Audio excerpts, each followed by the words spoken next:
প্রতিটি দিন রাত কাশিমবাজার কুঠি হয়ে উঠেছিল ৩২ এবং গণভবন এবং আওয়ামী লীগের সেই অফিস। ভোট ব্যবস্থাকে কবর দিয়েছিল ফ্যাসিস্ট হাসিনা। বিচার বিভাগের প্রতি বিন্দু মাত্র আগ্রহ বা আস্থা মানুষের ছিল না। এই সুমন ভাই যেটা ধরেছেন এটা ধরার বিষয় না, কিন্তু বদনা বলতে একটা কথার কথা বলেছি আমি।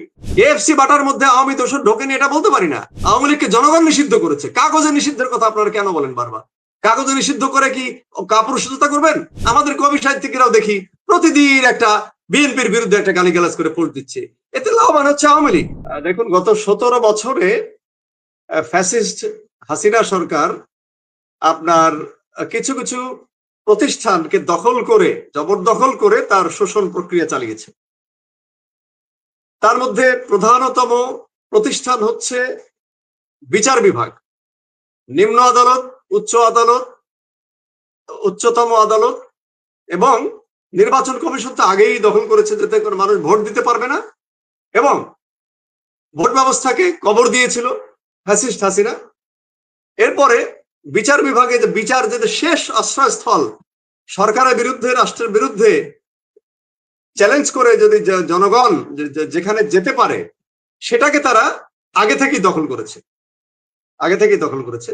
এই বিচারপতি কালামানিকের মতো সন্ত্রাসী ব্যক্তিকে উচ্চ আদালতে বসিয়ে ফ্যাসিস্ট হাসিনা বাংলাদেশের মানুষের উপরে নির্যাতন, নিপীড়ন, অবিচার চালিয়েছে, যে কারণে বিচার বিভাগের প্রতি বিন্দু মাত্র আগ্রহ বা আস্থা মানুষের ছিল না। বিন্দু মাত্র আগ্রহ বা আস্থা মানুষের ছিল না।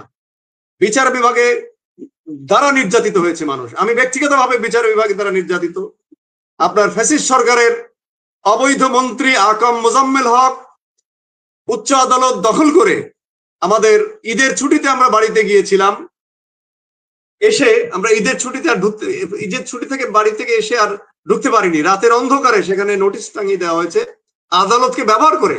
এই কালামানিক, বিচারপতি কালামানিক, তিনি এখন জনরোষে পড়ে, এখন জনরোষে গ্রেপ্তার হয়ে এখন তিনি কারাগারে আছেন। সেই কালামানিক আমাদের আপিল শুনানির ব্যবস্থা, এখন বর্তমান যিনি অ্যাটর্নি জেনারেল আছেন উনি আমাদের উকিল ছিলেন, তিনি শুনানির জন্য অপেক্ষা করছেন। অপেক্ষা না করেই সে আমাদের ফাইল জোর করে নিয়ে তারিখের আগেই এই কালামানিক বিচারপতি এবং আরো তার সাথে যারা দোষর ছিল তারা আমাদের ডিসমিস করে দিয়েছে আমাদের বিচার পাওয়ার অধিকার এবং মামলা শুনানির ধার ধারে না। তারা একটা রায় করে ছেড়ে দিয়েছে। তো সেইটা যদি অবস্থা হয়, তারপরেও আমি বলবো এই বিচার না পেয়ে আদালতে, অন্য কোথাও সামাজিক সালিশে কিংবা কোনো প্রতিষ্ঠানে গিয়ে বিচার না পাওয়ার পরেও যারা নিপীড়িত হয়েছে, নিষ্পেষিত হয়েছে, তারা কিন্তু কোনো মব ভায়োলেন্স করেনি গত ১৭ বছরে। আপনি তাদের কিন্তু মব করার কথা, আপনি যেটা বলছেন যে বিচার ব্যবস্থায় আস্থাহীনতার কারণে মানুষ মব করে, বা মব বলতে একটা ভিড় সৃষ্টি করে, একটা ক্রাউড সৃষ্টি করে তাৎক্ষণিক দ্রুততার সাথে একটা আপনার একটা ভায়োলেন্স করাকে বলে এই মব ভায়োলেন্স। এই সময় কিন্তু এই জনগণ কিন্তু কোনো মব ভায়োলেন্স করেনি। আপনারা দেখেছেন, তারা বিচার পায়নি, তাদের বিচার ব্যবস্থা নাই, আদালতে যাওয়ার রাস্তা নাই, সব বন্ধ, তারা মব করেনি। আনন্দের আতিশয্যে এই সুমন ভাই যেটা ধরেছেন এটা ধরার বিষয় না, কিন্তু বদনা বলতে একটা কথার কথা বলেছি আমি। বদনা যারা, আমি তো সাথে এটাও বলেছি যে যারা উদগ্রভাবে এটাকে প্রদর্শন করেছে ক্যামেরার সামনে, তাদের রুচিহীনতা, এটা বদনা দেখালাম, বক্ষবন্ধনী দেখালাম। আর একটা বিষয় সুমন ভাই আপনার জানা দরকার, আওয়ামী লীগের যারা ফ্যাসিস্ট মাফিয়া, আওয়ামী লীগের যেসব দোসর আছে, সমর্থক আছে এবং সন্ত্রাসী আছে, তারা কি আপনার আমার আশেপাশে নাই? আপনি কয়জনকে চেনেন? তারা কি এই কেএফসিতে ঢোকেনি? আপনিই বললেন যে গণভবনে ঢুকে অনেকে নামাজও পড়েছে, সেটা কিন্তু কোনো মিডিয়া দেখায়নি। অনেক পরে কারো মোবাইল থেকে সেই দৃশ্যটা আমরা দেখেছি। তাহলে বিচ্ছিন্নভাবে কেউ এরকম আনন্দের আতিশয্যে, যে একটা ভয়াবহ ১৭ বছর শ্বাসরুদ্ধকর অবস্থা থেকে মুক্তির যে আনন্দ, মুক্তি স্মরণী, সেটা বোঝা উচিত যে এই আনন্দের আতিশয্যে ওখানে কেউ শো করেছে বদনাটা একটা তুচ্ছ একটা জিনিস, সেটাকে দেখিয়ে আনন্দ পেয়েছে। বক্ষবন্ধনী বা আওয়ামী কোনো দোষর সাথে নেই, সেখানে নিয়ে গিয়ে সেটা শো করেছে কিনা সেটাও তো বলতে পারি না আমরা। কেএফসি বাটার মধ্যে আওয়ামী দোষর ঢোকেনি এটা বলতে পারি না। আসলে সবকিছু বিচার্য। তারা এমন কোন কুকর্ম নাই বিশ্বের ইতিহাসে, এমন কোন কুকর্ম নাই বাংলাদেশের ইতিহাসে, এমন কোন কুকর্ম নাই যারা আওয়ামী ফ্যাসিস্টরা করেনি, তারা মবের নামেও তারা কাজ করছে এখন, তারাও কাজ করছে এখন। এবং এআই দিয়ে তারা ছবি বানাচ্ছে, এআই দিয়ে ছবি বানিয়ে এই লুটপাটের দৃশ্য, ভুয়া লুটপাটের দৃশ্য ছেড়ে দিয়েছে। লুটপাট হয়েছে, আমি তাদেরকে বলেছি ফৌজদারি অপরাধী, তারা ফৌজদারি অপরাধী, লুটপাটকারী, তারা সন্ত্রাসী লুটপাটকারী। তাদেরকে দ্রুত, আমি জাহাঙ্গীর আলম স্বরাষ্ট্র উপদেষ্টাকে বলছি, দ্রুত তাদেরকে আইনের আওতায় এনে বিচার করুন, না হলে কিন্তু এগুলা চলতে থাকবে, বিচার আচার কিছু থাকবে না। এটা করতে আমি বলেছি। এর মধ্যেও আওয়ামী লীগের দোসররা ঢুকে তারা এমন কিছু দৃশ্য দেখাচ্ছে, কিংবা এমন কিছু দেখা এখন আপনার সেই করে আপনার এটাকে ফরজারি করে কিছু দৃশ্য, ভিডিও, স্টিল ছবি বাজারে ছেড়ে দিচ্ছে। এতে মনে হবে কি যে ওই বিপ্লবীরা এটা করছে। ওইখানে কিন্তু সার্জিস আলমেদের কোনো সমর্থন যায়নি, ওখানে কিন্তু বিএনপির কোনো সমর্থন যায়নি, ওখানে কোনো মবের কিন্তু কোনো জামাতের কোনো, আমি মনে করি না যে জামাতের কোনো লোক সেখানে গিয়েছে, শিবিরে যায়নি। তারা কারা? যারা গিয়েছে লুটপাটকারী মাদক সেবী। এই মাদক সেবীকে ধরছে না কেন সরকার? আমি এটা তাদের দোষারোপ করব সরকারকে। এই মাদক সেবীরা, আমি দেখেছি কুষ্টিয়ায় হানিফের বাড়ি যখন ভাঙচুর হয়, এসি খুলে নিয়ে যাচ্ছে তারা এই বস্তিতে মাদকের আখড়া। বস্তিতে কোনো হানা দিতে আমি কিন্তু দেখিনি, জাহাঙ্গীর আলমকে দেখিনি, কোনো ব্যবস্থা নেয়নি। মাদকের আখড়া সেখানে। এই মোহাম্মদপুরে যে ঘটনা ঘটছে ছিনতাই, উনি স্বীকার করেছেন স্বরাষ্ট্র উপদেষ্টা আইজি মহোদয়, যেটা মাদকের আপনার কুফল।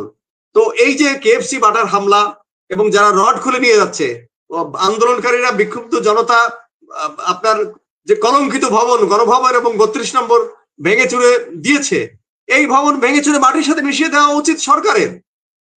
এখানে ইতিহাস বিকৃত হয়েছে, এখানে একদলীয় রাজনীতি শিক্ষা দেওয়া হয়েছে, এখানে অহংকারের বীজ বপন করা হয়েছে। প্রতিদিন দিন রাত কাশিমবাজার কুঠি হয়ে উঠেছিল 32 এবং গণভবন এবং আওয়ামী লীগের সেই অফিস। এগুলো জনগণ ভেঙেছে, কিংবা যারা রড নিয়ে গেছে তাদেরকে ধরা উচিত। যারা ছিনতাই করেছে, লুটপাট করেছে, আমি বারবার বলেছি তারা ফৌজদারি অপরাধী। হ্যাঁ, ফৌজদারি অপরাধী হিসেবে তাদেরকে ধরা উচিত। এবং এই স্বরাষ্ট্রমন্ত্রীকে এবং এই প্রধান বিচারপতি মহোদয়কে আমি বলবো, আপনি এই বিচারগুলো ত্বরান্বিত করুন। আর আমার এখানে এটুকুই আজকে কথা। আমরা ঢালাও কোনো কথা বলবো না। যারা আপনার অফেন্স করবে তাদেরকে ধরতে হবে অপরাধী হিসেবে। এবং এই মবের সাথে কিন্তু আরো অনেক কিছু আছে, আমি যেটা সুমন ভাই কিছুটা অপোজ করেছেন, যে রাস্তা দখল করে যারা আপনার আমার উপর নির্যাতন চালাচ্ছে, এটা ওয়ান কাইন্ড অফ মব। আমি বলেছি এই মব না, এক একটা শব্দের সাথে জুৎসই ব্যবহার যেটা হয় সেটাই করা উচিত। যেটা মবটাকে আমরা যেটা বুঝেছি, আপনি বুঝেছেন, আমিও বুঝেছি মবটা কি। মবটা হচ্ছে একটা ক্রাউড সৃষ্টি করে, একটা দ্রুততার সাথে একটা আপনার বিশৃঙ্খলা সৃষ্টি করে, এটা হচ্ছে মব।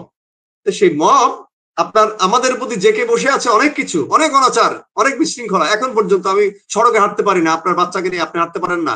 দখল করে আছে সন্ত্রাসীরা, মাদক সেবীরা, বস্তিগুলো দখল করে মাদক ব্যবসা করছে, রাতে ছিনতাই করছে, এবং আওয়ামী লীগের দোসররা ছিনতাই করছে। তারা এই আইন শৃঙ্খলা বাহিনীকে যাতে ইয়ে করে যে ইউনুস একটা ব্যর্থ প্রমাণ করার জন্য তারা এটা করছে।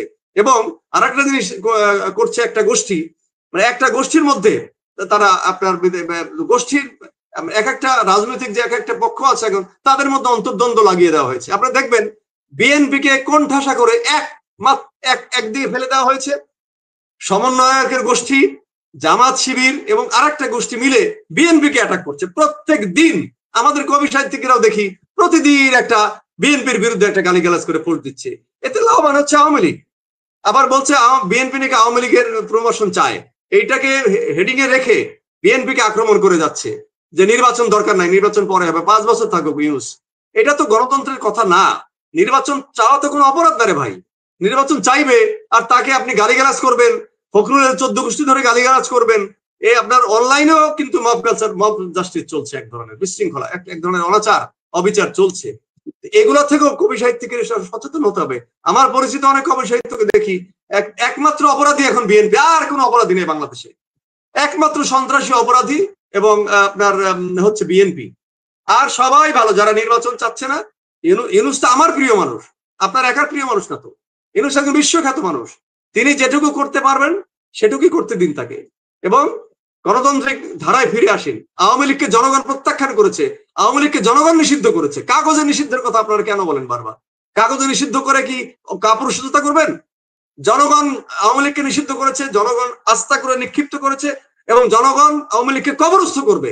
তারা ভোটের রাজনীতিতে আর কোনোদিন কোনোভাবে বাংলাদেশের মাটিতে পুনর্বাসিত হতে পারবে না। অতএব আমাদের আচরণগত আমাদের আচরণেও যেন মব জাস্টিস, আমরা মব কালচার তুলে না ধরি ফেসবুকে, এটা আমাদের সবার প্রতি আমার বিনীত আবেদন থাকবে। ধন্যবাদ।